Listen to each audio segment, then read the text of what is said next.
Hello everyone, स्वागत है एक बार फिर आप सभी का मेरे साथ। मैं हूं अर्पण शुक्ला। क्लास 10th की बायोलॉजी में हम लोग बात कर रहे थे लाइफ प्रोसेसेस के बारे में, जिसमें हमने न्यूट्रिशन को कवर कर लिया था और रेस्पिरेशन वाला पोर्शन हम लोग पढ़ रहे थे, जिसमें हमने सेलुलर रेस्पिरेशन के बारे में कंप्लीट स्टडी की थी। आज हम लोग बात करने वाले हैं ह्यूमन रेस्पिरेटरी सिस्टम के बारे में।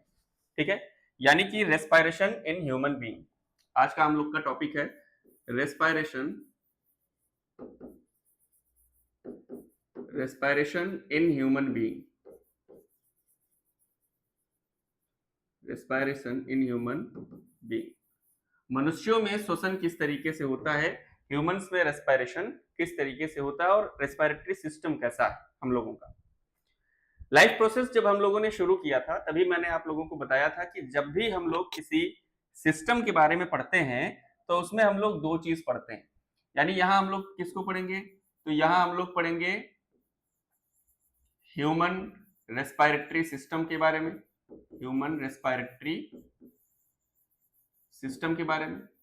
और आपको मैंने बताया हुआ है कि जब भी हम लोग किसी सिस्टम के बारे में पढ़ते हैं तो इस सिस्टम में हम लोग दो चीजें पढ़ते हैं, एक तो उसका स्ट्रक्चर और दूसरा उसका फंक्शन। उसका स्ट्रक्चर कैसा है और दूसरा उसका फंक्शन कैसा है। ठीक है, किस तरीके से काम करता है। एक उसका हो गया स्ट्रक्चर और दूसरा उसका फंक्शन। ठीक है, तो ह्यूमन रेस्पिरेटरी सिस्टम में हम लोग किन किन स्ट्रक्चर्स को पढ़ेंगे और उनका काम कैसा होगा। तो इसमें हम लोग स्ट्रक्चर्स को पढ़ने वाले हैं एयर पैसेज के बारे में, हवा किन किन रास्तों से होकर के गुजरती है, एयर पैसेज के बारे में, और लंग के बारे में पढ़ने वाले हैं। किसके किसके, एयर पैसेज और लंग के बारे में पढ़ने वाले हैं। फंक्शन की बात करें तो ह्यूमन रेस्पिरेटरी सिस्टम में यानी रेस्पिरेशन की जो पूरी प्रोसेस है ये 3 स्टेप्स में कंप्लीट हो जाती है। कौन कौन सा, तो एक तो है ब्रीदिंग, ब्रीदिंग, और दूसरा है exchange of gases, breathing and exchange of gases, और तीसरा होता है सेल्यूलर रेस्पिरेशन या कह ले इंटरनल रेस्पिरेशन, इंटरनल रेस्पिरेशन। अगर आप लोगों को याद हो तो जो रेस्पिरेशन, सेल्यूलर रेस्पिरेशन हम लोगों ने पढ़ा था कि सेल के अंदर ग्लूकोज का ऑक्सीडेशन होकर के एनर्जी बनती थी। ठीक है, एक ऐसी प्रोसेस जो कि प्लांट की सेल में और हम लोगों की सेल में सेम तरीके से हो रही होती है। सेल के अंदर सेम तरीके से ग्लूकोज ऑक्सीडाइज होकर के एनर्जी प्रोवाइड करता है। यही वो स्टेप है इंटरनल रेस्पिरेशन का, और ये दोनों उसका पाथवे है। ऑक्सीजन को किस तरीके से एक एक सेल तक पहुंचाया जाएगा, ये उसके लिए हम लोगों का पाथवे है। इस स्टेज में हर एक सेल तक ऑक्सीजन पहुंच जाएगी और फिर सेल के अंदर ग्लूकोज का ऑक्सीडेशन होगा, जैसा कि हम लोगों ने पढ़ा हुआ है। ठीक है, तो अब हम लोग बात करने वाले हैं एयर पैसेज और लंग के बारे में। ठीक, कैसा होता है एयर पैसेज हम लोगों का, देखिए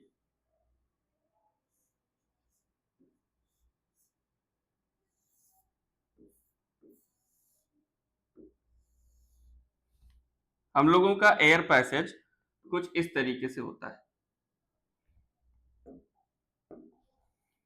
हम लोगों का एयर पैसेज कुछ इस तरीके से होता है। यहां पे हम लोगों के प्रेजेंट होता है एक बहुत ही खास स्ट्रक्चर। आगे हम लोग बात करेंगे कि ये खास स्ट्रक्चर क्या है। ठीक, उसके बाद हम लोगों की जो विंड पाइप है ये आगे चल के दो ब्रांचेस में डिवाइड हो जाती है। आगे चल के दो ब्रांचेस में डिवाइड हो जाती है। डिवाइड होने के बाद ये इंटर करती है हम लोगों के लंग में, ये इंटर करती है हम लोगों के लंग में, और ये हम लोगों के लंग का स्ट्रक्चर। इस तरीके से हम लोगों का रेस्पिरेटरी सिस्टम होता है। ये जो स्ट्रक्चर है ये लंग में इंटर करने के बाद कई सारे ब्रांचेस में डिवाइड हो जाती है। एक एक करके हम लोग देखेंगे। देखिए, हम लोगों के रेस्पिरेटरी सिस्टम की शुरुआत होती है एक्सटर्नल नॉस्ट्रिल से। एक्सटर्नल नॉस्ट्रिल्स, एक्सटर्नल नॉस्ट्रिल्स से हम लोगों के रेस्पिरेटरी सिस्टम की शुरुआत होती है। ये एक्सटर्नल नॉस्ट्रिल्स यहाँ पे आके ओपन होता है। आप लोग, मैंने बताया था कि एक मस्कुलर स्ट्रक्चर आपके मुंह के अंदर, ओरल कैविटी के अंदर लटकता है, जिसको हम लोग यूवुला या वेलम पेलाटी के नाम से जानते हैं। और इसके जस्ट पीछे एक ओपनिंग यहाँ पे होती है, इसको बोलते हैं इंटरनल नार्स। Internal nurse.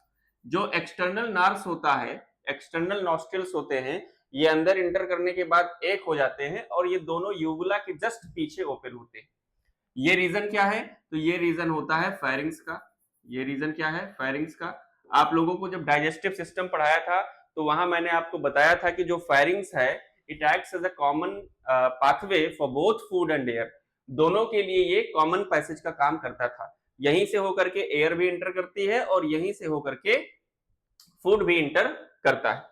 उसके बाद हम लोगों की यहां से विंड पाइप शुरू हो जाती है, जिसको हम लोग ट्रैकिया के नाम से भी जानते हैं। और ये जो स्ट्रक्चर है, ये स्ट्रक्चर होता है लैरिंग्स का। लैरिंग्स या इसी को हम लोग कहते हैं साउंड बॉक्स। लैरिंग्स या इसी को हम लोग बोलते हैं साउंड बॉक्स। ये हम लोगों का क्या है? साउंड बॉक्स है। इस पे एक तरीके की कवरिंग होती है यहाँ पे ऊपर, ठीक, जिसको हम लोग एपिग्लॉटिस बोलते हैं। यहीं पे एपिग्लॉटिस भी प्रेजेंट होती है। एपिग्लॉटिस, हम लोगों की एपिग्लॉटिस प्रेजेंट होती है। और हम लोगों का जो ट्रैकिया है, जो विंड पाइप है, इस पे शी शेप के इस तरीके से कार्टिलेज प्रेजेंट होते हैं। इनका भी बहुत ही अहम रोल होता है हम लोगों के रेस्पिरेटरी सिस्टम में। आगे अभी हम लोग बात करने वाले हैं कि इनका अहम रोल क्या होता है। उसके बाद ये विंड पाइप दो ब्रांचेस में डिवाइड हो जाती है। इनको बोलते हैं ब्रोंकाई। इन दोनों ब्रांचेस को बोलते हैं ब्रोंकाई। ब्रोंकाई इंटर करती है लंग्स के अंदर और लंग्स के अंदर फिर ये कई सारे छोटे छोटे ब्रांचेस में इस तरीके से बढ़ जाती है। कई सारे छोटे छोटे ब्रांचेस में ऐसे करके ये बढ़ जाती है और लास्ट में जाके एक terminal vesicle like structure form करती है। और इस टर्मिनल वेसाइकिल लाइक स्ट्रक्चर को हम लोग बोलते हैं alveoli. Terminal vesicle like structure को हम लोग क्या बोलते हैं? एल्वियोलाई। एल्वियोलाई कहते हैं, ठीक है। तो ये हम लोगों का पूरा रेस्पिरेटरी सिस्टम होता है। लंग्स के नीचे प्रेजेंट होता है डायाफ्राम। यहाँ पे डायाफ्राम भी होता है, यहाँ पे डायाफ्राम भी प्रेजेंट होता है। डायाफ्राम के भी बारे में बात करेंगे कि क्या होता है। तो अगर हम लोग अपने एयर पैसेज को देखें तो हम लोगों का एयर पैसेज क्या होता है, कहां से शुरुआत होती है इसकी और कहां पे जाके ये खत्म होता है? तो एयर पैसेज हम लोगों का शुरू होता है एक्सटर्नल नॉस्ट्रिल से। एक्सटर्नल नॉस्ट्रिल्स से शुरू होता है, ठीक है। एक्सटर्नल नॉस्ट्रिल से शुरू होता है। एक्सटर्नल नॉस्ट्रिल के बाद ये इंटर करता है फायरिंग्स में। एक्सटर्नल नॉस्ट्रिल के बाद ये कहां पे आता है? फायरिंग्स में आता है। फायरिंग्स के बाद कहां पहुंचेगा? तो फायरिंग्स के बाद ये जाता है लैरिंग्स में। फायरिंग्स के बाद लैरिंग्स में जाता है। लैरिंग्स के बाद कहां पहुंचता है? तो लैरिंग्स के बाद ये जाता है ट्रैकिया में। और ट्रैकिया को ही हम लोग कहते हैं विंड पाइप। ट्रैकिया को ही हम लोग क्या कहते हैं? Wind pipe. ये हम लोगों की ट्रैकिया है और इसी को हम लोग विंड पाइप कहते हैं। इसी को हम लोग क्या बोलते हैं? विंड पाइप बोलते हैं, ठीक है, जहां से होकर के एयर जाती। आगे बात करें तो ट्रैकिया के बाद कहां जाता है एयर? ट्रैकिया के बाद पहुंचता है ब्रोंकाई में। ट्रैकिया के बाद ब्रोंकाई। ब्रोंकाई के बाद ब्रोंकियोल्स। ब्रोंकियोल्स ये क्या है? तो जब ब्रोंकाई इंटर करती है लंग्स के अंदर तो ये जो छोटे छोटे ब्रांचेस में डिवाइड होती थी, इन छोटे छोटे ब्रांचेस को ही बोलते हैं ब्रोंकियोल्स। ब्रोंकियोल्स, ठीक। और ब्रोंकियोल्स आगे चल करके लास्ट में फॉर्म करते हैं इसको एल्वियोलाई को। लास्ट में यही क्या फॉर्म करते हैं? एल्वियोलाई को फॉर्म करते हैं। और एल्वियोलाई जो होती है ये क्या है? ये फंक्शनल यूनिट है हम लोगों के लंग की। Alveoli are the functional unit of our lung, of our lung. बहुत ही खास स्ट्रक्चर होता है जो एल्वियोलाई है। हम लोगों के दोनों लंग में मिलाकर के बहुत सारे एल्वियोलाई प्रेजेंट होते हैं और ये एल्वियोलाई टोटल 70 मीटर स्क्वायर का एरिया प्रोवाइड करते हैं फॉर गैसियस एक्सचेंज। एरिया कितना प्रोवाइड करते हैं? 70 मीटर स्क्वायर का एरिया प्रोवाइड करते हैं for gaseous exchange. Gaseous exchange के लिए 70 मीटर का एरिया प्रोवाइड करते हैं। बहुत बड़ा एरिया हो गया, 70 मीटर का स्क्वायर का एरिया बहुत बड़ा एरिया हो गया। इतना ज्यादा एरिया प्रोवाइड करता है हम लोगों का लंग। जो लोग स्मोकिंग करते हैं उन लोगों में जो कुछ भी स्मोक के साथ जो मटेरियल हम लोगों के लंग्स के अंदर इंटर करता है, वो जाके मान लीजिए कि ये एल्वियोलाई है, तो एल्वियोलाई के इनर लेयर पे यहाँ पे वो सब्सटेंस जाके डिपॉजिट हो जाते हैं और एल्वियोलाई की इस लेयर को थिक कर देते हैं। एल्वियोलाई है ही इसीलिए ताकि इसकी मेम्ब्रेन थिन हो और गैसियस एक्सचेंज हो सके, मतलब इसमें आसानी से CO2 इंटर कर सके, यहां से आसानी से O2 हमारे ब्लड में आ सके। लेकिन स्मोकिंग की वजह से ये जो लेयर होती है ये थिक हो जाती है और इस वजह से जो गैसियस एक्सचेंज की प्रोसेस है वो रिटार्ड हो जाती है और हम लोगों में ब्रीदिंग डिफिकल्टीज देखने को मिलती है। तो और जो लैरिंग्स है, लैरिंग्स की बात करें तो ये हम लोगों का क्या होता है, तो ये हम लोगों का साउंड बॉक्स होता है। ये हम लोगों का क्या है, ये हम लोगों का साउंड बॉक्स है जिसपे वोकल कॉर्ड्स प्रेजेंट होते हैं। जब भी हम लोग बोलते हैं तो हवा बाहर आती है लंग्स से और इन वोकल कॉर्ड्स में वाइब्रेशन होता है, वाइब्रेशन के बाद साउंड प्रोड्यूस होती है और हम लोग उसको अपने टीथ और टंग की हेल्प से शब्दों में कन्वर्ट कर देते हैं। तो ये पूरी मैकेनिज्म है और ये हम लोगों का क्या है, रेस्पिरेटरी सिस्टम। अभी इसमें अगर लंग को देखें और डायाफ्राम को देखें तो इन दोनों का अलग अलग कुछ है, क्या है, कुछ एक्स्ट्रा मटेरियल है इनमें। क्या, देखिए ये हम लोगों का राइट लंग है और ये हम लोगों का लेफ्ट लंग है। लंग के किनारे किनारे पे एक लेयर होती है, इस लेयर को बोलते हैं प्लूरल मेम्ब्रेन। इसको बोला जाता है प्लूरल मेम्ब्रेन। प्लूरल मेम्ब्रेन में एक फ्लूइड भरी रहती है, डबल वॉल्ड होती है ये प्लूरल मेम्ब्रेन, और यहाँ पे एक फ्लूइड होता है जिसको प्लूरल फ्लूइड कहते हैं। इसको क्या बोलते हैं, प्लूरल फ्लूइड। प्लूरल मेम्ब्रेन में जो फ्लूइड भरा हुआ है, प्लूरल फ्लूइड, इसका काम क्या है, तो ये फ्रिक्शन को कम करता है और अगर किसी भी तरीके की कोई चोट है तो उसको भी कम करता है, फ्रिक्शन को कम करता है और अगर किसी तरीके की कोई चोट है तो उसको भी कम करता है। यहाँ पे एक छोटा सा आपको फिजिक्स का थोड़ा सा कंसेप्ट बताऊंगा, समझिए। जैसे मान लो कि ये हम लोगों का लंग है, ठीक है, और इसमें हम लोगों का प्लूरल फ्लूइड भरा हुआ है प्लूरल मेम्ब्रेन में। यहाँ पे क्या भरा हुआ है, यहाँ पे प्लूरल फ्लूइड भरा हुआ है हमारे प्लूरल मेम्ब्रेन में, ठीक है, जो जर्क को कम करता है, फ्रिक्शन को कम करता है, प्लूरल मेम्ब्रेन, और प्लूरल मेम्ब्रेन में ये प्लूरल फ्लूइड, ठीक है। तो होता क्या है, आप लोगों ने पढ़ा होगा इंपल्स। इंपल्स क्या होता है, इंपल्स क्या होता है, इंपल्स इज इक्वल टू होता है force into time. Impulse is equal to क्या होता है, फोर्स इनटू टाइम, यानी कि फोर्स इज इक्वल टू क्या हो जाएगा, इंपल्स अपॉन टाइम। अगर हम लोग इंपल्स का मतलब आप सीधे सीधे चोट समझिए कि कितना ज्यादा फोर्स कितने कम समय के लिए लगाया गया है, वही इंपल्स है, वही चोट है, ठीक है। अगर आप देखें तो फोर्स डायरेक्टली प्रोपोर्शनल है इंपल्स के और फोर्स इनवर्सली प्रोपोर्शनल है टाइम के। इसका मतलब क्या हुआ, इसका मतलब यह है कि अगर फोर्स की वैल्यू को बढ़ा दें तो इंपल्स की वैल्यू बढ़ जाएगी, यानी चोट की वैल्यू बढ़ जाएगी, और अगर टाइम पीरियड को बढ़ा दें तो फोर्स की वैल्यू कम हो जाएगी। अगर फोर्स की वैल्यू कम होगी तो इंपल्स की वैल्यू कम हो जाएगी, क्योंकि दोनों एक दूसरे के कैसे हैं, डायरेक्टली प्रोपोर्शनल है। तो यहाँ पे होता यह है कि जब भी कोई चोट लगती है, कोई फोर्स अप्लाई होता है, तो ये जो फ्लूइड है यहाँ पे ये टाइम पीरियड को बढ़ा देता है, जिससे चोट जो है हम लोगों के लंग्स तक देर में पहुंचती है। तो टाइम पीरियड यहाँ पे बढ़ जाता है और टाइम पीरियड बढ़ने की वजह से जो फोर्स की वैल्यू है ये कम हो जाती है, और फोर्स कम हो गया तो इंपल्स की वैल्यू भी कम हो जाती है। फोर्स कम होने की वजह से इंपल्स की भी वैल्यू कम हो जाती है, ठीक है, और हम लोगों को चोट ज्यादा फील नहीं होता। इसीलिए आप लोग देखेंगे जितने भी इंपॉर्टेंट ऑर्गेन्स हैं हम लोगों के बॉडी के अंदर, उनमें सबके पास लगभग कोई ना कोई फ्लूइड होता है। जैसे अगर हार्ट की बात करें तो हार्ट के पास पेरिकार्डियल फ्लूइड होता है, ब्रेन की बात करें तो ब्रेन में तो कई सारे फ्लूइड होते हैं। कौन कौन से, CSF प्रेजेंट होता है, सेरिब्रोस्पाइनल फ्लूइड, ठीक है, एरेक्नोइडल फ्लूइड होता है, सबड्यूरल फ्लूइड होता है, बहुत सारे फ्लूइड होते हैं हम लोगों के ब्रेन के पास, ठीक है। तो ये एक बेसिक सा चीज था जो आप लोगों को मुझे बताना था। तो ये हो गई बात लंग की। हम लोगों के राइट लंग में 3 लोब्स होते हैं और लेफ्ट लंग में 2 लोब होता है। राइट लंग में 3 लोब्स होते हैं, राइट लंग में 3 लोब्स होते हैं, ठीक, और लेफ्ट लंग में राइट लंग में 3 लोब्स होते हैं और लेफ्ट लंग में 2 लोब्स होते हैं, ठीक। और लंग्स के नीचे क्या प्रेजेंट होता है, डायाफ्राम। ये भी बहुत इंपॉर्टेंट चीज है। तो क्या क्या है डायाफ्राम के अंदर, इसको भी यहीं देख लेते हैं। डायाफ्राम जो है, डायाफ्राम ये इनवॉलेंट्री मसल्स का बना होता है, इनवॉलेंट्री मसल्स का बना होता है। अब इनवॉलेंट्री मसल्स क्या है?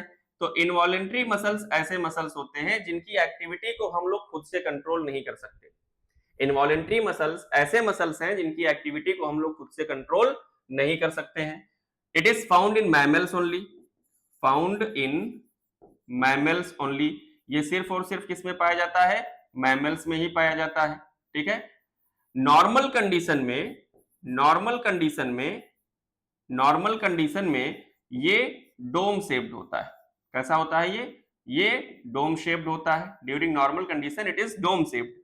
और ड्यूरिंग इंस्पिरेशन, जब हम लोग सांस अंदर लेते हैं, सांस अंदर के टाइम पे, इंस्पिरेशन के टाइम पे ये फ्लैट हो जाता है। ये कैसा हो जाता है?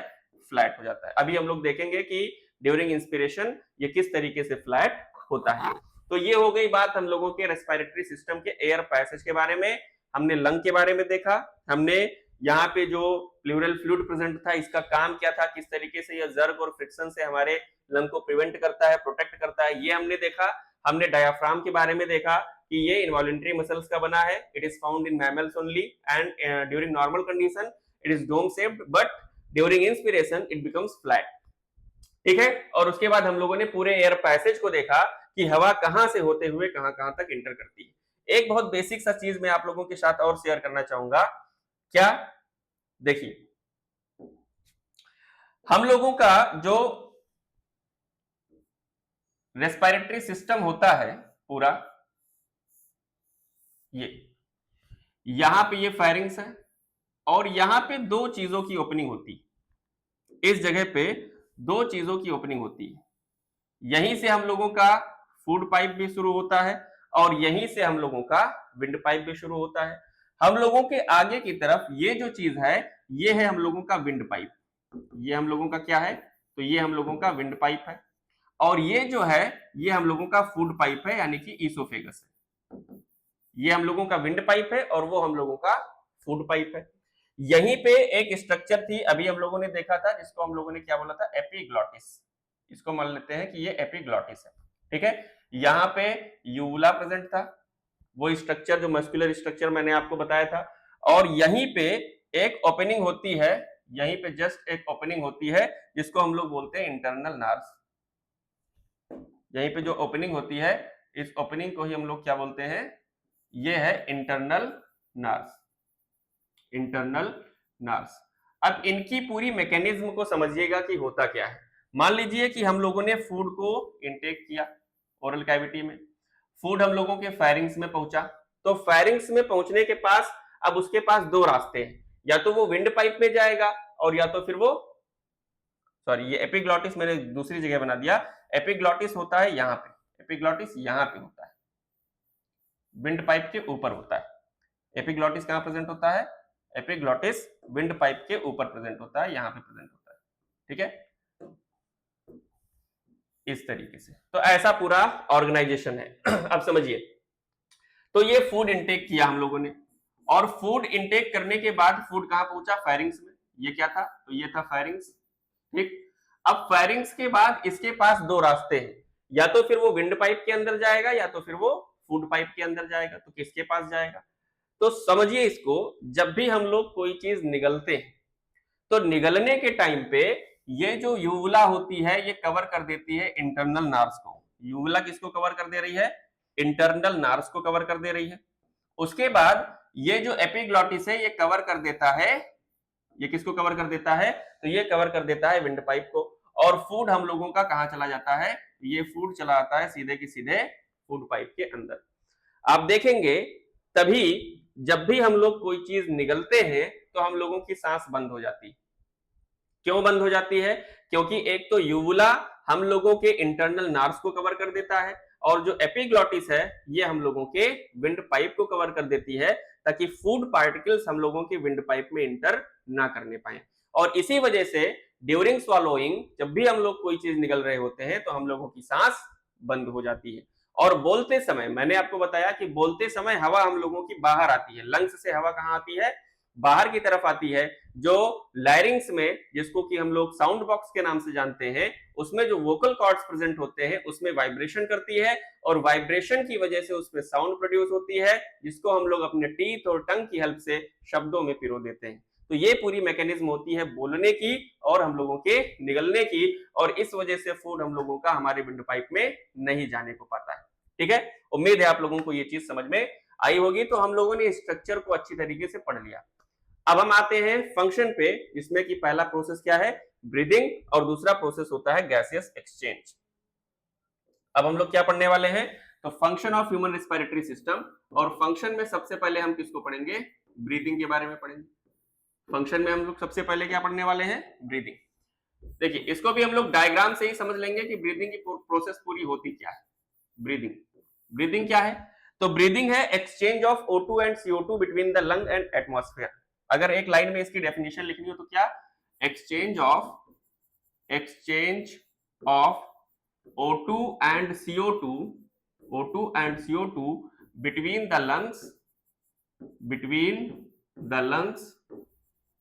lungs and atmosphere। लंग्स और एटमॉस्फेयर के बीच में O2 और CO2 के एक्सचेंज के प्रोसेस को हम लोग क्या बोलते हैं, ब्रीदिंग बोलते हैं। अब ये ब्रीदिंग जो है ये 2 स्टेप्स में कंप्लीट होती है। ब्रीदिंग की जो प्रोसेस है ये 2 स्टेप में कंप्लीट होती है। कौन कौन सी स्टेप, देखिए ब्रीदिंग, ये ब्रीदिंग टोटल 2 स्टेप्स में कंप्लीट होती है। कौन कौन से 2 स्टेप्स हैं, तो एक स्टेप है इंस्पिरेशन जिसको इनहेलेशन भी कहते हैं, इंस्पिरेशन, और दूसरा जो स्टेप है वो है एक्सपिरेशन। दूसरा स्टेप क्या है, एक्सपिरेशन, जिसको एक्सहेलेशन भी कहते हैं। ये इनहेलेशन है और वो एक्सहेलेशन है। दोनों में होता क्या है समझिए, मान लीजिए कि ये हम लोगों की थोरेसिक कैविटी है, इसमें कि हम लोगों का लंग है, ये हम लोगों का थोरेसिक कैविटी है, इधर भी बना लेते हैं, ये हम लोगों का थोरेसिक कैविटी है और ये हम लोगों का लंग है। कुछ ऐसा ऑर्गेनाइजेशन है। यहां पे हम लोगों के प्रेजेंट होंगे रिब्स, यहां पे क्या होते हैं, रिब्स, यहां पे क्या होते हैं, रिब्स। देखिए जब भी कभी हम लोगों के बॉडी, अच्छा यहां पे क्या होगा, यहां पे होगा डायाफ्राम, यहां पे क्या होगा, डायाफ्राम, एक यहां पे क्या होंगे, रिब्स, रिब्स होंगे और डायाफ्राम होंगे, रिब्स हो गए और डायाफ्राम हो गए, रिब्स और डायाफ्राम। अब समझिए जब भी हम लोगों के बॉडी में ऑक्सीजन की डिफिशियंसी होती है तो हम लोगों के मेड्यूला में, ब्रेन में एक सेंटर पाया जाता है जिसको हम लोग न्यूमोटॉक्सिक सेंटर बोलते हैं। तो न्यूमोटॉक्सिक सेंटर जो होता है वो क्या करवाता है, वहां से ऑर्डर भेजेगा कि हाँ हम लोगों के बॉडी के अंदर जो है वो ऑक्सीजन की डिफिशियंसी हो गई है। तो करेगा क्या कि ब्रेन से ऑर्डर आएगा, ऑर्डर पास होगा और वो क्या करेगा कि इन रिब्स को आउटवर्ड डायरेक्शन में मूव कराएगा। जब भी हम लोगों के बॉडी के अंदर ऑक्सीजन की डिफिशियंसी होगी तो ये रिब्स जो है आउटवर्ड मोशन करेंगे, आउटवर्ड मूवमेंट दिखाएंगे, और जो डायाफ्राम है ये डाउनवर्ड मूवमेंट दिखाएगा। डायाफ्राम किधर जाएगा, डाउनवर्ड की तरफ, यानी नीचे की तरफ जाएगा, फ्लैट होने लगेगा। अभी आपको बताया था कि during inspiration it becomes flat, flat हो जाता है। तो कैसे होता है, ये नीचे की तरफ मूव करता है और रिब्स आउटवर्ड डायरेक्शन में जाते हैं। तो अंदर जो थोरेसिक चैम्बर है, थोरेसिक कैविटी है, लंग का जो टोटल चैम्बर है वो इंक्रीज करेगा। यानी कि यहां का जो थोरेसिक चैम्बर होगा, थोरेसिक चैम्बर, ये थोरेसिक चैम्बर क्या होगा, इंक्रीज करेगा। तो इंक्रीज करेगा तो यहां का वॉल्यूम बढ़ेगा, यहां का वॉल्यूम बढ़ जाएगा। भाई स्पेस ज्यादा हो गया, बड़ा हो गया, अंदर का जो स्पेस है वो क्या हो गया, ज्यादा हो गया। ठीक है, अब क्या होगा, अंदर का स्पेस ज्यादा हो जाएगा तो जो प्रेशर की वैल्यू है वो कम हो जाएगी।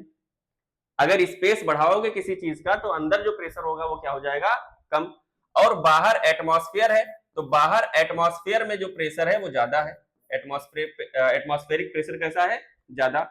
और आपको सिंपल सी ये लॉ पता होनी चाहिए, जनरल फिजिक्स है कि कोई भी चीज अपने ज्यादा से कम की तरफ जाती, तो अंदर का प्रेशर हो गया कम, बाहर का प्रेशर हो गया ज्यादा। अब ये हुआ क्यों, जब भी हमारे बॉडी के अंदर ऑक्सीजन डिफिशियंसी होगी तो ये रिब्स आउटवर्ड मूवमेंट करेंगे और जो डायाफ्राम है ये डाउनवर्ड मूवमेंट करेगा, जिससे अंदर का वॉल्यूम बढ़ जाएगा, थोरेसिक चैम्बर का वॉल्यूम बढ़ जाएगा। थोरेसिक चैम्बर का वॉल्यूम बढ़ेगा तो यहाँ का प्रेशर कम होगा, और प्रेशर कम हो गया, बाहर प्रेशर ज्यादा, तो हवा बाहर से कहां आ जाएगी, अंदर आ जाएगी, और इसी प्रोसेस को बोलेंगे इंस्पिरेशन। इस प्रोसेस को क्या बोलेंगे? इंस्पिरेशन। इसके अपोजिट जस्ट आते हैं। इसमें क्या होगा? ऑक्सीजन इनफ क्वांटिटी में हमारे बॉडी के अंदर प्रेजेंट है, तो क्या होगा? ये रिब्स फिर से अपने ओरिजिनल पोजीशन पे आ जाएंगे। रिब्स किधर आ जाएंगे? अपने ओरिजिनल पोजीशन पे। ठीक। डायाफ्राम फिर से अपनी ओरिजिनल स्टेट को रीगेन कर लेगा, ये फिर से डोम शेप्ड हो जाएगा। तो जब डोम शेप्ड हो जाएगा तो अंदर का जो चैम्बर का जो स्पेस है, जो वॉल्यूम है, वो धीरे धीरे कम हो जाएगा। और जब वॉल्यूम कम होगा तो अंदर का प्रेशर बढ़ जाएगा। वॉल्यूम कम होगा तो अंदर का प्रेशर बढ़ जाएगा, और एटमॉस्फेयर का जो प्रेशर होगा यहाँ पे वो इसके कंपैरिजन में कम हो जाएगा। तो अंदर का प्रेशर ज्यादा और बाहर का प्रेशर कम, तो हवा अंदर से किधर चली जाएगी? बाहर। और इस प्रोसेस को क्या बोलेंगे? एक्सपीरेशन। तो इस तरीके से इंस्पिरेशन और एक्सपीरेशन की टोटल मैकेनिज्म होती। ये क्या थे? इनकी नेमिंग कर देते हैं हम लोग। ये क्या थे? ये थे रिब्स, और ये क्या है? तो ये है डायाफ्राम। रिब्स और डायाफ्राम। उम्मीद है आप लोगों को इंस्पिरेशन और एक्सपीरेशन की टोटल प्रोसेस समझ में आई होगी। अगर इसको लिखना हो तो आप किस तरीके से लिखेंगे? समझिए, इसमें आप लोग इंस्पिरेशन में आप लोग लिख सकते हैं कि जब थोरेसिक चैम्बर का प्रेशर, थोरेसिक चैम्बर का जो प्रेशर है, अगर वो कम हो, किसके कंपैरिजन में? कम हो किससे? एटमॉस्फेरिक प्रेशर से। एटमॉस्फेरिक प्रेशर से तो क्या होगा? तो ये लीड करेगा इंस्पिरेशन को। इसके बारे में क्या लिख सकते हैं? जो थोरेसिक चैम्बर का प्रेशर है, थोरेसिक चैम्बर मतलब कि लंग के अंदर का जो चैम्बर है, थोरेसिक चैम्बर का जो प्रेशर है वो क्या है? तो वो ज्यादा है as compare to atmospheric pressure से। तो ये क्या करवाएगा? तो ये करवाएगा एक्सपिरेशन। हवा बाहर से किधर आएगी? अंदर से किधर जाएगी? बाहर की तरफ जाएगी। तो ऐसी सिचुएशन में इंस्पिरेशन होगा और ऐसी सिचुएशन में एक्सपिरेशन की प्रोसेस होगी। तो ये टोटल प्रोसेस होती है ब्रीदिंग की। रेस्पिरेशन हम लोगों ने पढ़ा हुआ है और यहां पे हम लोगों ने ब्रीदिंग पढ़ लिया। तो ब्रीदिंग और रेस्पिरेशन के बीच में डिफरेंस भी काफी पूछता है। क्या क्या डिफरेंस हो सकता है ब्रीदिंग और रेस्पिरेशन के बीच में? तो रेस्पिरेशन जो है, ब्रीदिंग जो है, एक फिजिकल प्रोसेस है, और रेस्पिरेशन कैसा है? एक केमिकल प्रोसेस है। ब्रीदिंग में सिर्फ और सिर्फ exchange of O2 and CO2 हो रहा है, लेकिन रेस्पिरेशन के प्रोसेस में क्या होता है? ग्लूकोज का टोटल ब्रेकडाउन होता है, जिसमें हम लोग एनर्जी बनाते हैं in the form of ATP। ठीक है। ब्रीदिंग के प्रोसेस में कोई भी एंजाइम इन्वॉल्व नहीं होता है। ठीक। रेस्पिरेशन के प्रोसेस में एंजाइम्स इन्वॉल्व होते हैं। ब्रीदिंग की जो प्रोसेस हो रही होती है, इसमें एनर्जी नहीं बनती है। रेस्पिरेशन वाले प्रोसेस में एनर्जी बनती है, बल्कि इस प्रोसेस को कराने में एनर्जी खर्च होती है। ब्रीदिंग की जो प्रोसेस है, इस प्रोसेस में एनर्जी बन भी नहीं रही है और इस प्रोसेस को कराने में एनर्जी खर्च भी हो रही है। ठीक है। और रेस्पिरेशन वाले प्रोसेस में एनर्जी बनती भी है। तो ये कुछ मेन डिफरेंस है किसके किसके? ब्रीदिंग और रेस्पिरेशन के बीच में। आगे हम लोग बात करते हैं एक्सचेंज ऑफ गैसेस। तो एक्सचेंज ऑफ गैसेस किस तरीके से होता है समझिएगा। Exchange of gases, exchange of gases ये कैसे होता है? देखो, मान लो कि देखिए, ये हम लोगों का था विंड पाइप और ये था हम लोगों का लंग। ठीक है। ये जो रीजन बनाता हूं मैं, ये रीजन कहलाता है कार्डियक नोच। इसको क्या बोलते हैं? इसको बोलते हैं कार्डियक नोच। और यहीं पे हम लोगों का प्रेजेंट होता है हार्ट। यहाँ पे क्या प्रेजेंट होता है? तो यहाँ पे प्रेजेंट होता है हम लोगों का हार्ट। हार्ट हम लोगों का यहीं पे प्रेजेंट होता है कार्डियक नोच में। ठीक है। ये हम लोगों का क्या हो गया? लंग हो गया। अच्छा, एक चीज और समझिएगा, मैंने आपको बताया था कि यहाँ पे सी शेप्ड कार्टिलेज पाए जाते हैं। यहाँ पे सी शेप्ड कार्टिलेज पाए जाते हैं। इनका काम क्या होता है? तो ये जो सी शेप्ड कार्टिलेज होते हैं, सी शेप्ड कार्टिलेज, इनका काम क्या है समझिए। जैसे मैंने आप लोगों को बताया कि हम लोगों की जो आवाज बनती है, ये हवा के बाहर आने की वजह से ही बनती है। अब मान लीजिए कि कोई ऐसी सिचुएशन आ गई जिसमें आपने काफी तेजी से प्रेशर लगाया, काफी जोर से चिल्लाया। तो जब हम लोग काफी जोर से चिल्लाएंगे तो हम लोगों की लंग की जितनी भी हवा होगी, सारी की सारी बाहर आ रही होगी, क्योंकि उसको वाइब्रेशन करके साउंड को प्रोड्यूस करना है। तो सारी की सारी हवा हम लोगों के लंग्स से, हम लोगों के विंड पाइप के थ्रू होते हुए बाहर आएगी। और अगर अंदर की सारी हवा बाहर आ गई तो अंदर का जो प्रेशर होगा वो बहुत कम हो जाएगा। और एटमॉस्फेरिक प्रेशर ज्यादा है, तो अंदर प्रेशर कम बाहर प्रेशर ज्यादा होने की वजह से हम लोगों का जो विंड पाइप है वो चिपक जाएगा, हम लोगों का विंड पाइप चिपक जाएगा। तो ये जो सी शेप्ड कार्टिलेज होते हैं ये विंड पाइप को उनकी ओरिजिनल स्टेट में वापस ले आते हैं। सी शेप्ड के इसलिए होते हैं ताकि उसको ओरिजिनल स्टेट में ये वापस ला सके। तो इसलिए इन सी शेप्ड कार्टिलेज का यहाँ पे होना, आप सोच सकते हैं कि हम लोगों का नेचर कितना ज्यादा सिस्टमेटिक है कि अगर इसके चिपकने की भी कोई कंडीशन हो तो ये उसको विंड पाइप को उसके ओरिजिनल स्टेट में वापस ले आए, इसलिए सी शेप्ड कार्टिलेज यहाँ पे पाया जाता है। ठीक है, हम लोग बात करने वाले थे गैसियस एक्सचेंज के बारे में, किस तरीके से होता है। देखिए यहाँ पे ये कई सारे ब्रांचेस में डिवाइड होता था जिनको ब्रॉन्कियोल्स बोलते थे, और ब्रॉन्कियोल्स फिर बार बार डिवाइड एंड रीडिवाइड होकर के क्या फॉर्म करते थे, एक टर्मिनल ग्लोबुलर स्ट्रक्चर फॉर्म करते थे जिनको क्या बोलते थे, एल्वियोलाई। ठीक है, तो अब मान लेते हैं कि ये क्या है, ये एक एल्वियोलाई है, ये क्या है एक, तो ये एक एल्वियोलाई है। ठीक है, और यहाँ पे ये कोई ब्लड वेसल है, ये क्या है, ये कोई ब्लड वेसल, ये क्या थी, तो ये थी ब्लड वेसल। ठीक, और ये क्या था, ये है हम लोगों का एल्वियोलाई। एल्वियोलाई, हम लोगों ने सांस लिया, तो सांस जब हम लोगों ने लिया, इंस्पिरेशन की प्रोसेस हुई, क्या हुआ, इंस्पिरेशन की प्रोसेस हुई, तो इंस्पिरेशन के प्रोसेस में यहाँ पे एयर आई, एयर आती है, हम लोगों के नाक में कोई फिल्टर नहीं लगा है कि हम लोग सिर्फ ऑक्सीजन को ही लेंगे, हवा आती है। तो हवा आई तो चूंकि एयर में नाइट्रोजन ज्यादा है तो नाइट्रोजन सबसे ज्यादा क्वांटिटी में आएगा, लेकिन हमको उसका कोई काम नहीं। दूसरे नंबर पर ऑक्सीजन है, तो ऑक्सीजन का कंसंट्रेशन यहाँ पे ज्यादा होगा। कार्बन डाइऑक्साइड की क्वांटिटी कम है एटमॉस्फेयर में, तो उसका कंसंट्रेशन यहाँ पे कम होगा। ठीक है, ये ब्लड आया कहां से है, तो ये ब्लड आया है हम लोगों के टिश्यूज से, ऑर्गेन्स एंड टिश्यूज से ये ब्लड आया है, जहां पे रेस्पायरेशन प्रोसेस के बाद में क्या बना हुआ था, एटीपी, एनर्जी और कार्बन डाइऑक्साइड। तो ये उस कार्बन डाइऑक्साइड को लेकर के आता है, तो इसमें CO2 का कंसंट्रेशन ज्यादा होता है और ऑक्सीजन का कंसंट्रेशन कम होता है। अब फिर से वही बात, नेचर की वही लॉ, क्या कि हर एक चीज अपनी ज्यादा से किधर जाएगी, कम की तरफ जाएगी। तो होगा क्या यहाँ पे, यहाँ पे ये होगा कि कार्बन डाइऑक्साइड यहाँ ज्यादा है यहाँ कम, तो यहाँ से यहाँ चला जाएगा, और ऑक्सीजन यहाँ कम है यहाँ ज्यादा, तो ऑक्सीजन यहाँ से यहाँ चला जाएगा। ठीक है, और जब ब्लड के अंदर ऑक्सीजन आ जाएगा तो ब्लड हम लोगों का प्योर हो जाएगा। इधर से क्या आया था, इधर से इम्प्योर ब्लड आया था, इधर से इम्प्योर ब्लड आया था, और जब गैसेस एक्सचेंज हो जाएगा तो ये ब्लड हम लोगों का क्या हो जाएगा, प्योर बन जाएगा, प्योर ब्लड हो जाएगा। यहाँ पे ब्लड हम लोगों का क्या हो जाएगा, प्योर। तो इस तरीके से CO2 हम लोगों के ब्लड से कहां चली जाती है, एल्वियोलाई में, और ऑक्सीजन एल्वियोलाई से कहां चला आता है, ब्लड में चला आता है। इस तरीके से ये पूरी एक्सचेंज ऑफ गैसेस की जो प्रोसेस है वो इस तरीके से होती है।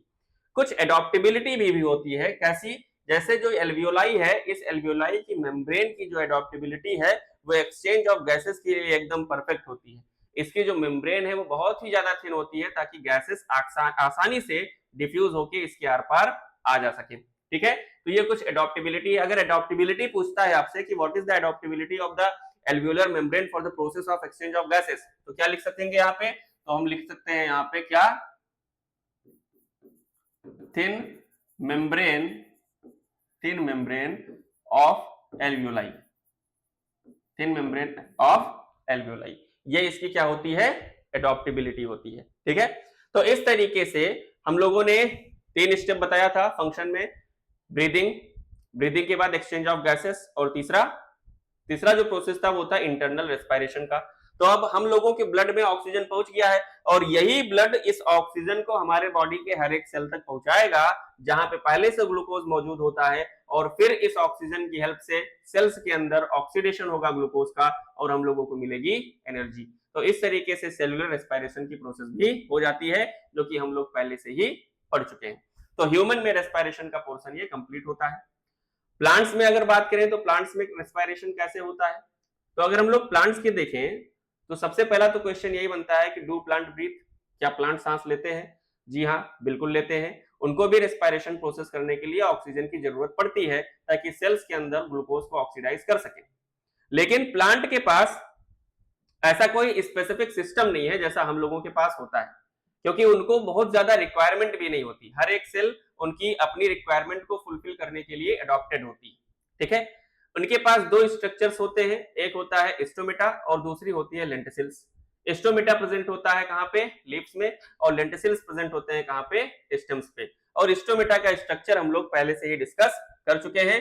एक छोटा सा रिकैप आप लोगों को यहां दे देता हूं कि स्टोमेटा कैसा होता है।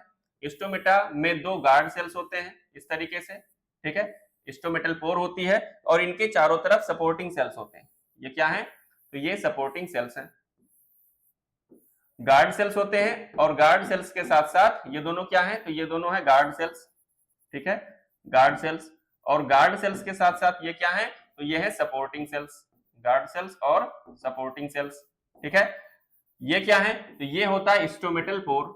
ये क्या है, ये है स्टोमेटल पोर। और इसी स्टोमेटल पोर के थ्रू ये लोग एक्सचेंज ऑफ गैसेस करते हैं। इसी पोर के through O2 time to time बाहर जाता है, CO2 टाइम टू टाइम अंदर आता है। CO2 भी कभी बाहर जाता है और ऑक्सीजन कभी अंदर आता है। तो ऑक्सीजन बाहर जाना, जैसे फोटोसिंथेसिस की प्रोसेस हो रही है तो ऑक्सीजन बाहर जाएगा। अगर इन लोगों में फोटोसिंथेसिस की प्रोसेस हो रही है तो कार्बन डाइऑक्साइड अंदर आएगा, क्योंकि फोटोसिंथेसिस प्रोसेस कराने के लिए कार्बन डाइऑक्साइड की जरूरत होती है। रेस्पिरेशन की प्रोसेस हो रही है तो रेस्पिरेशन के प्रोसेस में ये ऑक्सीजन को इनटेक भी करेंगे, और चूंकि कार्बन डाइऑक्साइड गैस रिलीज होती है तो कार्बन डाइऑक्साइड को बाहर भी करेंगे। तो यहाँ ये नहीं कह सकते कि सिर्फ और सिर्फ ऑक्सीजन अंदर आता है और कार्बन डाइऑक्साइड गैस बाहर जाती है। फोटोसिंथेसिस की प्रोसेस होगी तो CO2 अंदर जाएगा, O2 बाहर आएगी। अगर रेस्पिरेशन का प्रोसेस होगा तो O2 अंदर जाएगी और CO2 बाहर आएगी। तो इस तरीके से यहाँ पे प्लांट्स के अंदर भी रेस्पिरेशन देखने को मिलता है। तो लाइफ प्रोसेस में हम लोगों ने न्यूट्रिशन को कंप्लीट कर लिया और हम लोगों ने रेस्पिरेशन को कंप्लीट कर लिया। इसके बाद आएगा हम लोगों में ट्रांसपोर्टेशन एंड देन एक्सक्रीशन। और इन दोनों को भी कंप्लीट करने के बाद मैं आप लोगों के लिए लेकर के आऊंगा एक MCQ का बहुत ही बड़ा सीरीज, जिसमें लाइफ प्रोसेस के अब तक जितने भी बोर्ड में क्वेश्चंस पूछे गए हैं MCQ बेस्ड, में जो डिस्क्रिप्टिव क्वेश्चंस हैं उनको भी MCQ की तरह बना के आप लोगों के सामने लाने की कोशिश करूंगा, जिससे आप लोगों की प्रैक्टिस और भी अच्छी तरीके से हो सके। तब तक के लिए आप अपनी तैयारी करते रहें। Thank you.